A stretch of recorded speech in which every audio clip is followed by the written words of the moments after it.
When you are an artist, everyone wants to have an opinion about you, what you should write, what you should draw, who you should be, and how you can do only what you can do. You're told that everything worth doing is a means to an end. You must do anything that makes money. Do something we all can understand, something unremarkable, something safe, something predictable.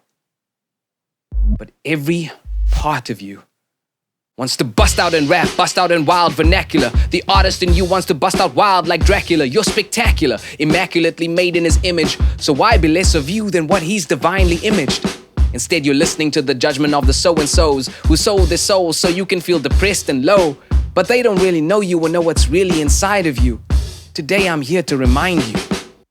I'm here to remind you that they don't know what it really takes to carry this gift. You don't make art so that you can line your pockets or drive fancy cars, to look hip on Instagram, or to post what you ate for breakfast. You make art because it's hardwired into you. Every fiber of your being meticulously designed and crafted to reflect the very nature of the Creator.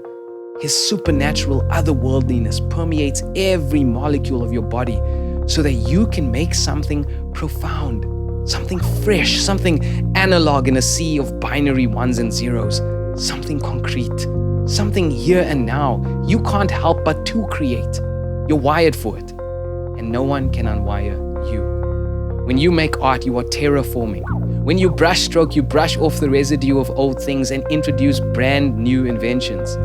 Your paintbrush makes rock art for this renaissance, and out of these rocks, you'll build roads upon arid digital landscapes. You are building whole worlds when you sing, when you rap, when you recite poetry while tending to your sheep behind your desk at work, during your lunch break, on your commute, when your kids have gone to bed, and when the rest of the world sleeps.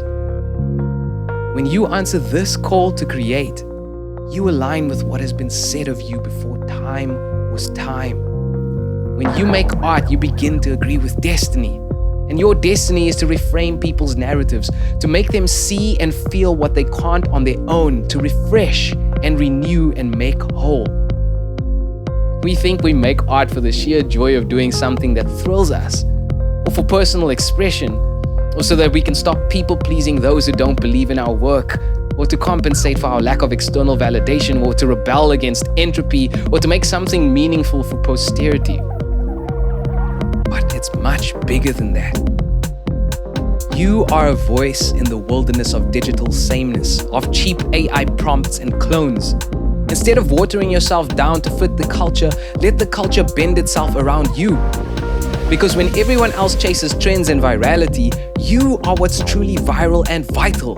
You're an original in a world of carbon copies and hacks, and you must reveal the true nature of your originator. You're a front runner in the creator's renaissance. Now do it. Do it anyway. Carry on even when no one is carrying on about you, because for now, this will be your reward. A long list of collected works so invisible that when it reaches critical mass, it oozes out of your head, out of your laptop, out of your pencil, out of your camera, out of your mouth, into something more than visible, more than tangible, real. So get your head down, write the shows, book the gigs, paint that picture, chomp down on the work until there's nothing left to eat. Then imagine the next batch of work and eat that too. This is your reward.